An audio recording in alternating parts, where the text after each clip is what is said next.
Oui, bien-aimés, nous sommes là pour continuer à servir notre Dieu. Chrétiens, n'oubliez jamais Apocalypse chapitre 5, le verset 9 et 10, où il y a cette puissante révélation qui déclare que Christ Jésus, dans l'œuvre qu'il est venu accomplir sur la terre, il a fait de nous des rois, un peuple des rois et des prêtres. Il nous a tirés de nos différentes familles, races, clans, tribus. Et il a fait de nous un seul peuple composé des rois et des sacrificateurs. Cette parole s'adresse donc premièrement à ce peuple des véritables rois et sacrificateurs. Et puis, en second lieu, à tous ceux qui aimeraient aussi faire partie de ce peuple en croyant au Seigneur Jésus-Christ. Alors, nous continuons à parler sur le thème suivant, le travail de l'homme spirituel et l'abondance. Le travail de l'homme spirituel et l'abondance. En rappel, bien-aimés, nous avons compris le travail de l'homme spirituel, c'est-à-dire de l'esprit, de l'âme qui lui est associé, s'appuyant sur les organes du corps dans lequel il est. Ce travail joue un rôle important dans la destinée de l'homme. Pourquoi? Parce que ce travail, nous voulons dire, influence la destinée de l'homme. Parce qu'il joue un rôle important dans l'ensemble du travail global. Dans l'ensemble du travail global que l'homme doit faire tous les jours. Nous avons déjà compris en quoi cela consiste, ce travail global. L'ensemble d'activités spirituelles des trois composants de l'homme, esprit, âme et corps.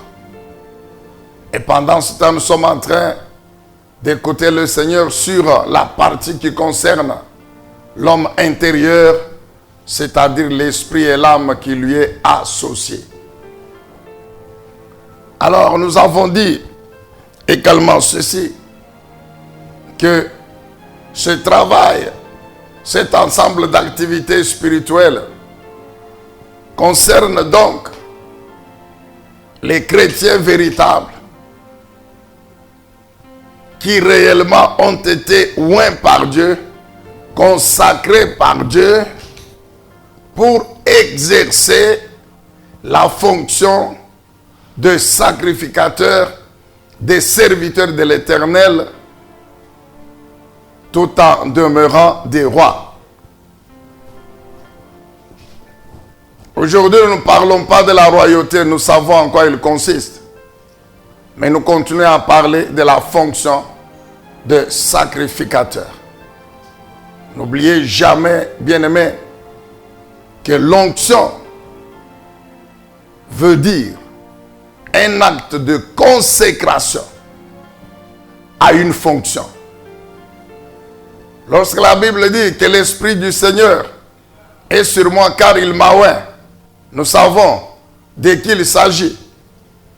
C'est-à-dire, Dieu m'a donné son esprit, m'a rempli de la puissance de son esprit pour exercer. Dieu m'a consacré à exercer la fonction. Telle fonction. C'est ça ce que veut dire onction. Et concernant tous les chrétiens, dans le cadre de la Nouvelle Alliance, la Bible déclare que Dieu nous a oints, nous a consacrés en tant que roi et sacrificateur, ou pour exercer la fonction royale et sacerdotale. Alors c'est ici que concernant le sacerdoce, il y a des activités qui concernent notre homme intérieur, l'esprit et l'âme.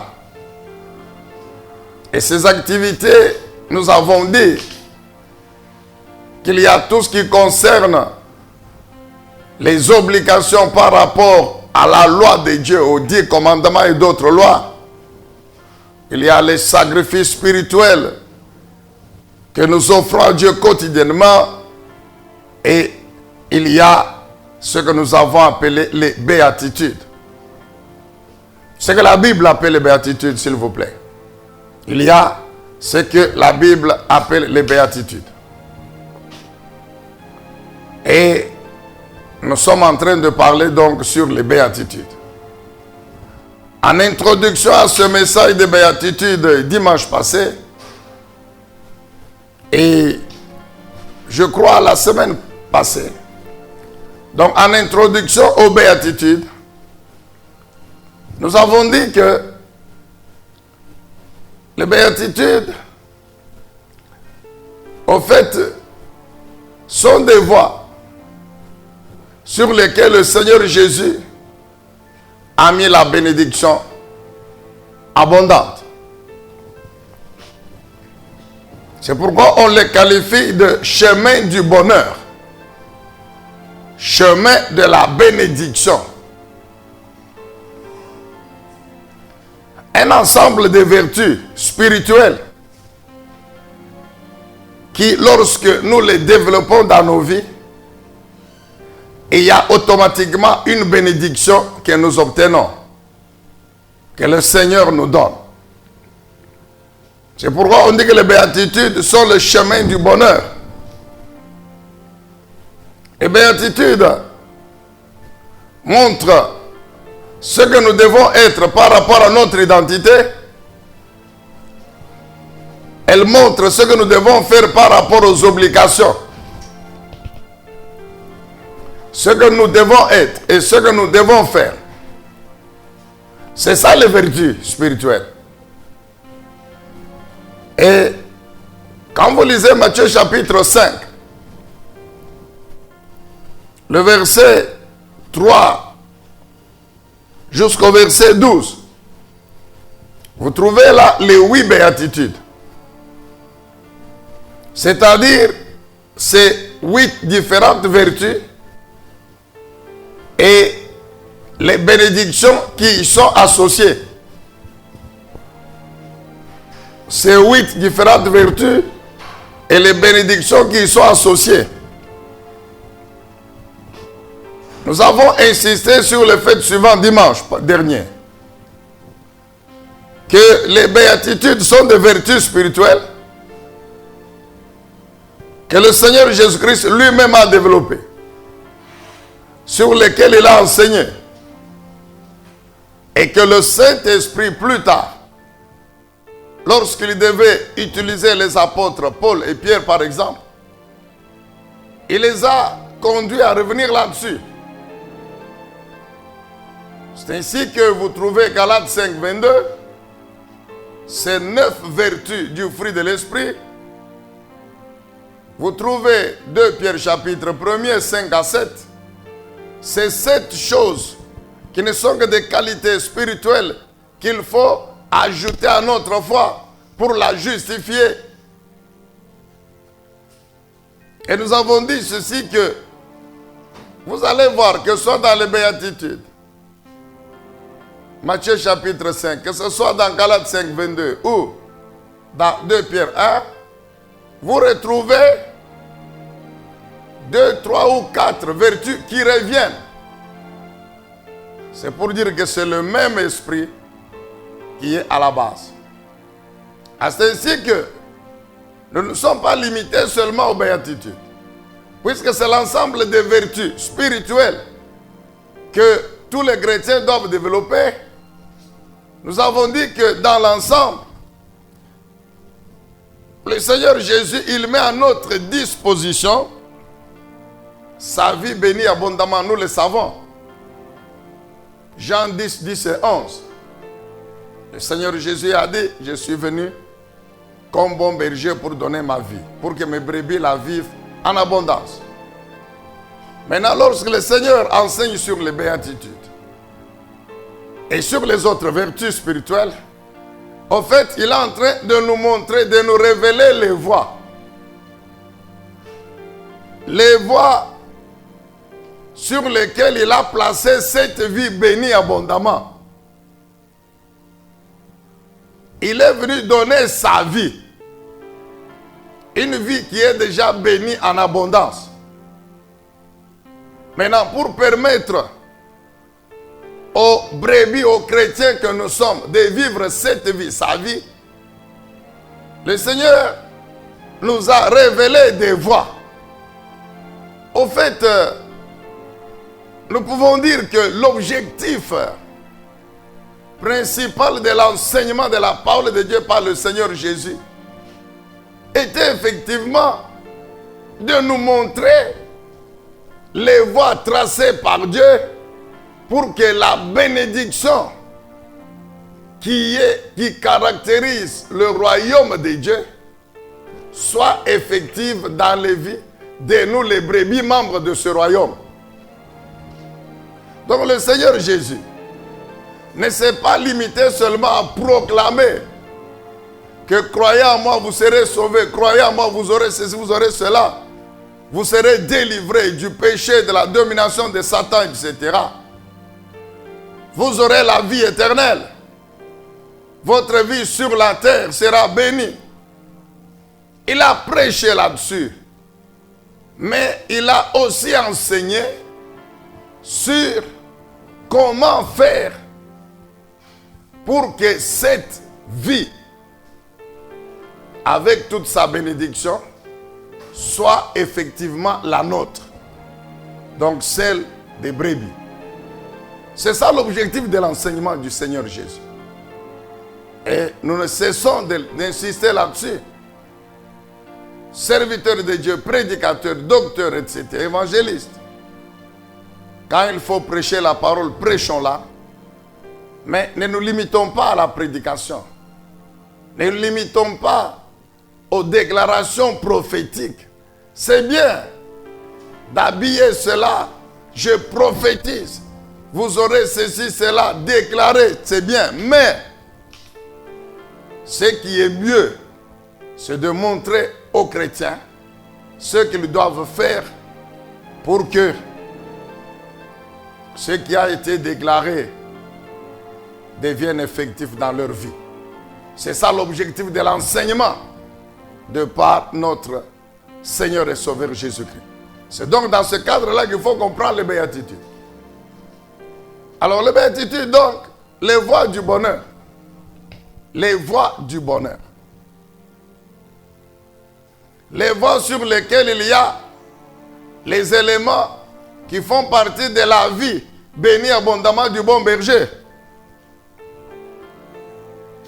C'est ainsi que vous allez voir dans chaque béatitude, il y a la vertu à développer et la bénédiction qui est associée. Est-ce qu'on peut dire amen? À chaque béatitude, il y a la vertu qu'il faut développer et puis il y a la bénédiction qui est associée à cette vertu. Nous disons que ce sont les voies sur lesquelles le Seigneur a caché sa bénédiction. Vous suivez cette voie, vous développez la béatitude, ou par extrapolation, vous développez la vertu, vous obtenez la bénédiction. C'est ainsi que si vous pouvez permettre cette petite parenthèse, nous disons ceci. Nous avons dit que les béatitudes sont associées aux vertus spirituelles, donc Galates 5, 22, aux vertus spirituelles de 2 Pierre 1, 5 à 7. Même les autres vertus dont le Seigneur Jésus parle dans Matthieu 5, 6 et 7, les 3 chapitres, où il montre comment mettre en pratique les 10 commandements, par exemple.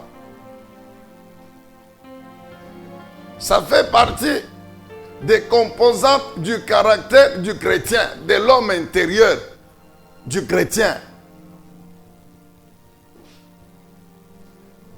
Ça fait partie du caractère, le caractère de l'homme intérieur du chrétien, qui est composé de ses qualités spirituelles, de ses vertus spirituelles.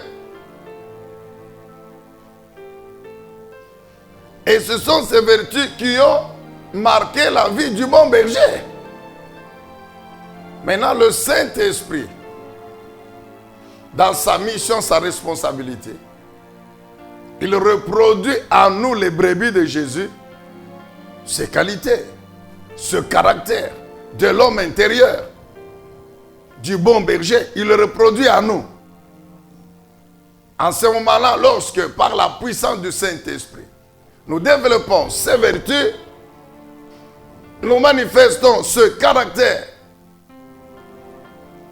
En ce moment-là, nous vivons automatiquement la vie du bon berger. Nous fermons donc la parenthèse. Nous continuons avec les béatitudes. Nous souffrons que nous puissions relire rapidement. Matthieu chapitre 5, le verset 1er. Matthieu 5, 1er. Nous lisons aujourd'hui la version Louis II, dite à la colombe. Louis II révisé. Version dite à la colombe. Voyant la foule, Jésus monta sur la montagne, il s'assit, et ses disciples s'approchèrent de lui. Puis le Seigneur Jésus, il ouvrit la bouche et se mit à les enseigner. Verset 3. Heureux les pauvres en esprit, car le royaume des cieux est à eux. Ça, c'est la première béatitude. La vertu à développer, c'est la pauvreté spirituelle. La bénédiction, le royaume des cieux. Heureux ceux qui pleurent, car ils seront consolés. Béatitude, vertu à développer, c'est l'affliction. Et nous reviendrons encore sur ce que veut dire cette affliction. Et la bénédiction, c'est la consolation ou la restauration. 5. Heureux ceux qui sont doux, car ils hériteront la terre. La vertu à développer, c'est la douceur. Et la bénédiction, c'est l'héritage de la terre. 6. Heureux ceux qui ont faim et soif de la justice, car ils seront rassasiés. Vertu à développer, soif et faim de la justice. Bénédiction, c'est rassasier, c'est satisfaire tous les besoins. 7. Heureux les miséricordieux, ou ceux qui exercent la bonté, car ils obtiendront aussi miséricorde de la part de Dieu. Vertu à développer la bonté, la miséricorde. Bénédiction, recevoir en retour la bonté de la part de Dieu. 8. Heureux ceux qui ont le cœur pur, car ils verront Dieu. Vertu à développer la pureté du cœur, de l'homme intérieur. Et la bénédiction, c'est voir Dieu. 9. Heureux ceux qui procurent la paix, car ils seront appelés fils de Dieu. Vertu, la paix, procurer la paix. Et bénédiction, jouir de l'héritage des fils de Dieu. 10. Heureux ceux qui sont persécutés à cause de la justice, car le royaume des cieux est à eux. C'est la dernière, la 8e. Ici, c'est la vertu, ici, bien-aimés. Nous y reviendrons, nous comprendrons. C'est cette capacité d'accepter la persécution, les tribulations à cause de la foi en Jésus-Christ. Et Jésus dit que ces personnes-là, qui ne vont pas renier leur foi en lui, mais qui vont supporter la persécution à cause de son nom, le Seigneur leur promet, qu'est-ce qu'il leur promet? Le Seigneur leur promet son royaume. Donc voilà les 8 béatitudes, c'est-à-dire les vertus à développer et la bénédiction associée. Donc vous voyez qu'à chaque béatitude, il y a une bénédiction qui est associée. Alors aujourd'hui, nous commençons à développer chacune de ces béatitudes. Matthieu 5, verset 3. Heureux les pauvres en esprit, car le royaume des cieux est à eux. Permettez que nous puissions lire un verset. Ésaïe chapitre 61. Ésaïe 61.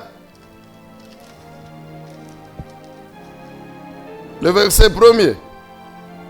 Ésaïe 61, verset 1er. Nous savons que c'est la prophétie qui concerne le Messie.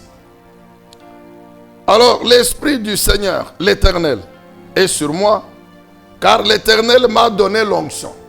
Il m'a consacré par onction. Pourquoi? Pour exercer quelle fonction? Il m'a envoyé pour porter des bonnes nouvelles à ceux qui sont humiliés. Porter des bonnes nouvelles à ceux qui sont humiliés. D'autres versions vous disent à ceux qui sont spirituellement pauvres. Alors, en quoi consiste cette pauvreté? C'est ça la vertu qu'il faut développer. C'est être pauvre spirituellement. Alors, ceux qui sont pauvres spirituellement, donc ça exclut automatiquement la pauvreté matérielle. Il ne s'agit pas ici des pauvres, bien que dans les temps parfois, on a interprété ce verset, non, Jésus a dit heureux les pauvres. Non, ce ne sont pas les pauvres matériellement, non. La bénédiction ici concerne ceux qui se reconnaissent spirituellement pauvres. Mais ça veut dire quoi la pauvreté spirituelle? Que veut dire pauvre spirituellement? La pauvreté spirituelle consiste en ceci. Ce sont ces personnes qui ne sont pas des arrogants spirituels. Bien-aimés, prenez besoin de vous rappeler que la vie de l'homme sur la terre, cette vie, elle est influencée par des puissances spirituelles qui opèrent dans le monde spirituel invisible à l'œil physique de l'homme. J'ai dit que la vie de l'homme sur la terre, ce qui arrive aux hommes sur la terre, relève des activités des puissances spirituelles qui opèrent dans le monde spirituel invisible. Et dans ce monde spirituel, vous n'avez besoin encore de te rappeler ou de t'informer si tu ne le sais pas, qu'il existe deux camps. Il y a le camp de notre Dieu. Notre Dieu là, c'est le Dieu des chrétiens, qui est le Dieu véritable, le Dieu de la Bible, le Dieu du Seigneur Jésus-Christ. Donc il y a le groupe ou le camp du Dieu vivant, le Dieu véritable, avec tout son système qui est composé de son trône, composé de 4 êtres vivants, 24 milliards de ses anges, et de l'ensemble de toutes les armées célestes et de tous les saints, membres du royaume de Dieu. Et l'autre camp, c'est celui du diable, avec les démons et tous leurs adeptes comme les sorciers, les féticheurs, les marabouts, etc. Suivez très bien. La vie de l'homme, si elle n'est pas influencée par la puissance spirituelle de Dieu véritable, elle le sera par la puissance de Satan. Or, nous savons, que la puissance de notre Dieu, du Dieu de la Bible, elle est tellement forte, puissante, que celle qui caractérise le camp du diable Car nous savons que le diable fut un ange que Dieu le Tout-Puissant avait créé, qui s'appelait Lucifer. Et la puissance du diable, c'est Dieu qui lui avait donné. Et il n'y a aucune créature qui peut être plus puissante que le Créateur. C'est pourquoi le Seigneur Jésus-Christ, en tant que Dieu créateur du diable, de Satan, qui était Lucifer, et de l'un plus puissant et plus fort que Satan. Et c'est pourquoi Satan fléchit les genoux devant le nom de Jésus, qui est son créateur. Les démons, mais c'était les anges qui s'étaient révoltés avec Satan. C'est ainsi que Lucifer se révolte, il devient Satan. Les anges qui sont révoltés avec lui sont devenus les démons. Ils ont une certaine puissance, c'est vrai. Mais cette puissance-là, elle est de loin inférieure à celle de Dieu, car c'est Dieu le Créateur. Et ce qui est bien pour nous, les enfants de Dieu, les chrétiens, véritables, je veux dire, c'est que la puissance du nom de notre Dieu, Jésus-Christ, il nous l'a donné. Il nous l'a donné. Et comme cette puissance est de loin supérieure à celle du diable et de son système, c'est pourquoi il a dit, vous, mes enfants, que j'ai engendré par mon sang, à qui j'ai donné mon nom, et bien par la puissance de mon nom et de mon Esprit Saint, marchez sur les scorpions, les serpents, qui représentent la puissance du diable, des démons, des sorciers, marchez sur toute la puissance du diable. Amen, bien-aimé. Chassez les démons par la puissance de mon nom. Et ils vont obéir. Amen, bien-aimé. Donc, quand la Bible parle des pauvres en esprit, c'est par rapport, ça concerne ces hommes, ces femmes, qui reconnaissent qu'en tant qu'être humain, je ne suis pas fort, puissant par moi-même. 2. Par conséquent, j'ai besoin d'une puissance spirituelle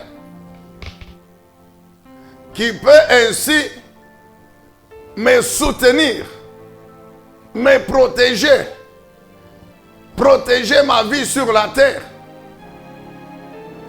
me secourir, influencer ma vie sur la terre. Et après la vie sur la terre, m'assurer la vie dans l'au-delà, dans le monde spirituel. Ce sont donc ces personnes qui reconnaissent leur impuissance sur le plan spirituel en tant qu'être humain et qui recourent maintenant à Dieu, au Dieu véritable, qui recourent à Jésus-Christ pour lui confier leur vie et désormais laisser sa puissance influencer leur vie. C'est ça les pauvres spirituels dans le sang de la Bible, dans l'esprit de la Bible. Donc ce ne sont pas les arrogants spirituels ou les orgueilleux. Ce sont ceux qui, ne reconnaissent pas leur impuissance spirituelle en tant qu'être humain. 2. Au lieu de recourir au Dieu véritable, ils recourent à Satan. La Bible les qualifie des orgueilleux, des arrogants spirituels. Est-ce que vous pouvez dire très bien Amen, bien-aimé dans le Seigneur? Alors, ce qui fait que quand on parle de pauvres spirituels dans le sang de la Bible, on fait allusion automatiquement aux humbles. aux humbles. Et ici, c'est l'humiliation de l'homme intérieur. C'est-à-dire, les humbles qui reconnaissent, non pas l'humiliation, l'humilité, excusez-moi. C'est l'humilité de l'homme intérieur. L'esprit et l'âme de l'homme qui reconnaît que par moi-même je suis impuissant, mais que je dois croire en Dieu, en Jésus-Christ, pour bénéficier de sa puissance. Et ainsi lui confier ma vie et vivre pour lui. Donc les pauvres en esprit sont des humbles sur le plan spirituel. Est-ce qu'on peut dire amen, acclamer le Seigneur? Que Dieu soit loué, que Dieu soit béni. Bien-aimés, avant de continuer, nous voulons insister sur le fait suivant. Lorsque le Seigneur Jésus était sur la terre, il était confronté à une classe des gens qui étaient élevés religieusement en Israël, c'est-à-dire les membres du Sanhédrin. Ce sont ces groupes déjà de personnes, composés bien sûr rien que des hommes, comme les sacrificateurs, comme les pharisiens, les sadducéens, les scribes. Ces personnes, on a trouvé parmi ces groupes des gens qui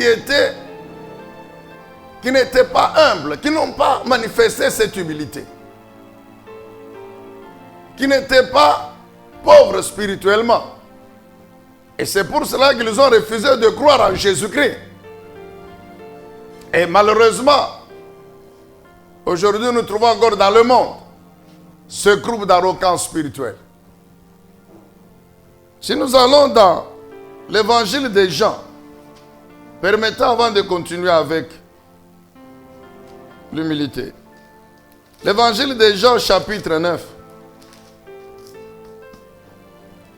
Nous connaissons que le thème central de ce chapitre, c'est la guérison de l'homme né aveugle et l'enseignement sur l'aveuglement spirituel que le Seigneur Jésus a donné.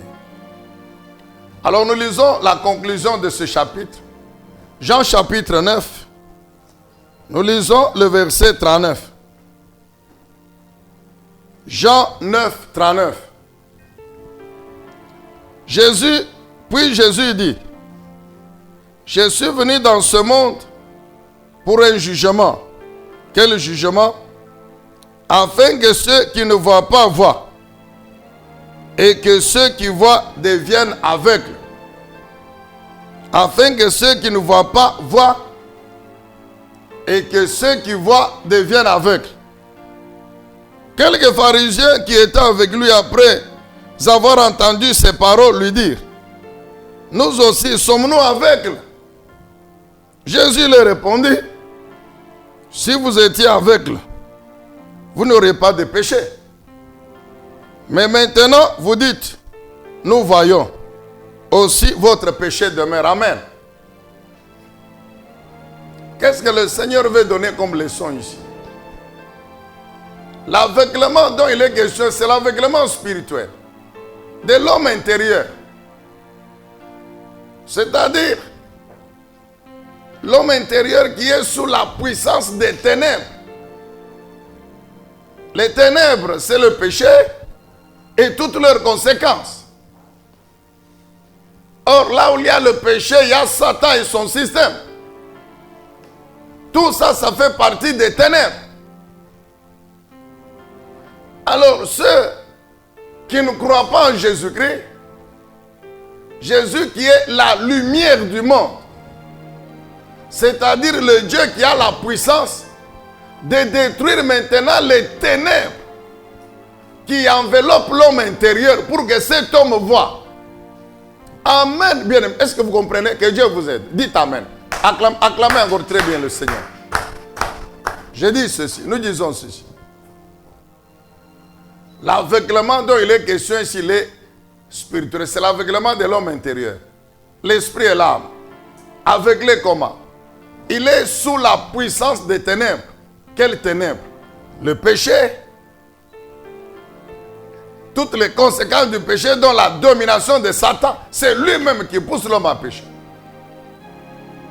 Maintenant, pour que cet homme intérieur soit libéré des ténèbres et de leur influence, il faut qu'il croie en Jésus-Christ. Jésus qui est la lumière, c'est-à-dire le Dieu qui a la puissance de détruire les ténèbres dans la vie des hommes. C'est ainsi, quand vous croyez en Jésus-Christ, il vous rend maintenant capable de vaincre le péché. Et si le péché n'est plus dans votre vie, non plus les conséquences du péché ne seront dans votre vie. Vous êtes donc libéré de cet aveuglement. Vous voyez, nous parlons sur le plan spirituel. Donc pour être délivré de l'aveuglement spirituel, il faut croire en Jésus-Christ, Jésus seul. Maintenant, les pharisiens, à cause de leur orgueil spirituel, ils ont refusé, sont évertués à croire en Jésus-Christ. Bien sûr, sauf pour un petit nombre dont la Bible même rend témoignage dans le même chapitre 9 de Jean. La Bible dit qu'il y a eu un groupe qui a fini par se laisser convaincre par l'homme né avec le main, guéri pour croire en Jésus-Christ. C'est pourquoi le Seigneur Jésus leur dit ceci: vous refusez de croire à moi. C'est que vous n'êtes pas aveugle. Vous dites que vous voyez. Pourtant, vous êtes tout entier dans le péché. Donc, vous êtes ces aveugles. Mais vous ne vous reconnaissez pas aveugle à cause de votre orgueil. Vous refusez de croire à moi. Alors, c'est ainsi que vous demeurez dans le péché. Donc, vous demeurez aveugle, même si vous refusez de l'accepter. Est-ce qu'on peut dire amen, acclamer encore le Seigneur Jésus-Christ? Donc, bien-aimé dans le Seigneur, crois en Jésus-Christ. Tu seras délivré des ténèbres. Qu'est-ce que le Seigneur Jésus dit? Je suis la lumière du monde. Jean 8, 12. Je suis la lumière du monde. Celui qui croit en moi ne marchera pas dans les ténèbres. C'est-à-dire sa vie ne sera jamais détruite sous l'influence des ténèbres, de leur puissance, de leurs œuvres. Mais sa vie sera bénie. Sa vie sera délivrée, éclairée par la lumière que je suis, par ma puissance et de mon Esprit Saint. Est-ce qu'on peut dire amen? Donc, le Seigneur Jésus, il nous dit que si nous voulons être membres du royaume de Dieu, c'est ça la bénédiction, et jouir, bien aimé, de la bénédiction qui est dans ce royaume, jouir de la puissance de Dieu, jouir de l'alliance de notre Dieu et de toutes les promesses. Or, nous savons, je vous le répète, que le contenu des promesses, c'est ça la bénédiction que toi et moi nous cherchons, qui concerne la vie éternelle aussi et la vie sur la terre. Tout cela fait partie de l'alliance de Dieu. Et cette alliance, c'est ça même la parole, la constitution du royaume de notre Dieu. Et par rapport à cette constitution, à cette alliance, il est écrit que si nous développons, nous manifestons cette vertu qu'est la pauvreté spirituelle, comme nous l'avons expliqué tout au début, nous jouissons automatiquement du royaume de Dieu et de toutes les bénédictions. Pour vous donner quelques exemples, lisons Proverbes. Proverbe chapitre 22, le verset 4. Proverbe 22, nous sommes en train d'arriver à la fin de notre tranche d'aujourd'hui. Dans 5 minutes, 5-10, nous allons clôturer. Alors, Proverbe chapitre 22, le verset 4. Voici ce que dit la parole de Dieu sur l'humilité. Oh, sur les pauvres en esprit. La conséquence de l'humilité. La conséquence de l'humilité, de la crainte de l'Éternel, c'est la richesse, la gloire et la vie. Amen. Conséquence ici, c'est ça les bénédictions. Que Dieu donne aux humbles, aux pauvres spirituels. Car là où il y a l'humilité, il y a la crainte de Dieu, nous le savons. Alors qu'est-ce que Dieu donne à ces personnes? Dieu leur donne la richesse, Dieu leur donne la vie et Dieu leur donne la gloire. Richesse, vie et gloire. Ce sont les bénédictions qui sont associées au royaume de Dieu. Dieu, il est le créateur de toutes choses. Et la richesse de notre Dieu, de notre Seigneur Jésus-Christ, nous la connaissons. Elle est spirituelle, elle est physique, elle est matérielle. C'est lui le créateur. Il dit quoi? L'or et l'argent sont à moi. Donc même, non seulement spirituellement, nous sommes riches. C'est cette puissance spirituelle de notre Dieu. C'est ça sa richesse. Mais même physiquement, matériellement, c'est notre Dieu qui a tout créé, Jésus-Christ. C'est dans le temps où le diable faisait croire aux gens que les chrétiens, ceux qui croient en Jésus, sont les pauvres. C'est faux. Mais aujourd'hui, je crois que le Seigneur est en train de démontrer le contraire. Si nous prenons le peuple d'Israël, qu'est-ce que Dieu avait dit à Israël? Je te comblerai des richesses en faisant prospérer toute œuvre de tes mains, le fruit de ton sol, de ton travail. N'est-ce pas aujourd'hui, parmi les pays qui ne sont pas endettés financièrement à travers le monde, ou dont la dette est très faible, minime, il y a Israël qui continue à jurer de cette alliance, mon frère, parce que peuple de Dieu que Dieu avait choisi. Et aujourd'hui, l'Église, qui joue le rôle d'Israël spirituel, est bénéficiaire de cette richesse, mon frère. Donc Dieu donne la richesse spirituelle, matérielle, financière à ses enfants, à son Église. Il lui donne la gloire, pas la gloire des gens du monde, non, qui est éphémère, car elle est basée sur des critères qui n'ont pas de fondation, de fondement spirituel, solide. Dieu donne la vie. Il s'agit de la vie de Dieu. Donc, bien aimé, vous voulez jurer de la vie de Dieu et de la protection de cette vie par Dieu, par ses anges. De la bénédiction de cette vie par Dieu. Croyez en Jésus-Christ. Acceptez cette pauvreté spirituelle. Soyez humble devant Dieu et vous serez bénis. Proverbe 29, verset 23. Voici ce que dit le Proverbe 29, le verset 23. La Bible dit ceci. L'orgueil d'un homme le conduit à l'humiliation. Mais celui qui est humble d'esprit obtient la gloire. Amen. Ici on dit quoi? Ceux qui sont humbles d'esprit, c'est ça les pauvres en esprit. C'est la gloire que Dieu, ici c'est la gloire de Dieu, mon frère. La gloire de Dieu, j'ai dit, elle n'a rien à comparer avec ce que le monde propose aux hommes. La gloire du Dieu Tout-Puissant. Pour les humbles d'esprit. Dans d'autres versions, il est écrit quoi? L'orgueil précède la chute. L'humiliation, c'est la chute, c'est la mort, c'est la destruction. Mais l'humilité d'esprit amène à la gloire. Que Dieu nous aide à développer cette vertu. Pauvreté en esprit. Et nous jouirons de tout, bien aimé, c'est tout un cortège.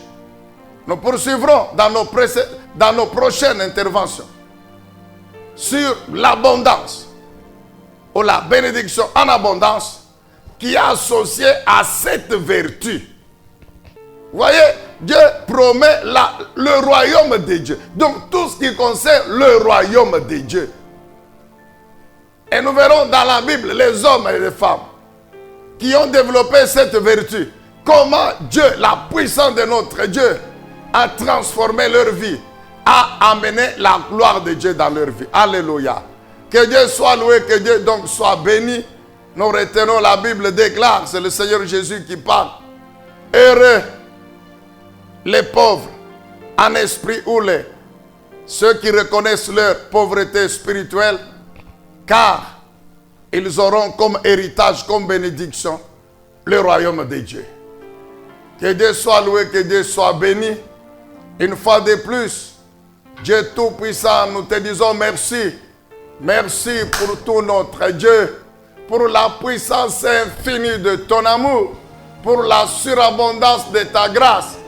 Merci parce que l'issue de cette journée, même de toute notre vie sur la terre, demeure entre tes mains. Dieu le Saint-Esprit de Jésus-Christ. Et tu essaies de le démontrer tous les jours. C'est pourquoi le roi et prophète David pouvait dire, c'est vrai, mes ennemis ont beau s'asseoir, élaborer des projets contre moi, des complots. Mais ce que je sais, c'est que la décision finale qui va influencer ma vie, c'est celle de mon Dieu. Merci donc Dieu le Saint-Esprit pour l'œuvre miraculeuse de ta puissance dans ma vie, dans mon ministère pastoral, dans les vies de tes fils, tes filles, membres de ton église, dans les vies de nos maisons, nos familles, même dans ce pays, même dans le monde, l'œuvre miraculeuse de la puissance du Saint-Esprit de Jésus-Christ. Une œuvre qu'aucune puissance de Satan, des démons, des sorciers, des hommes et des femmes ne peut ni stopper, ni annuler, ni détruire. Nous te rendons donc toute la gloire, Dieu le Saint-Esprit, et nous prions au nom puissant, glorieux de Jésus, notre Seigneur et notre Sauveur. Amen.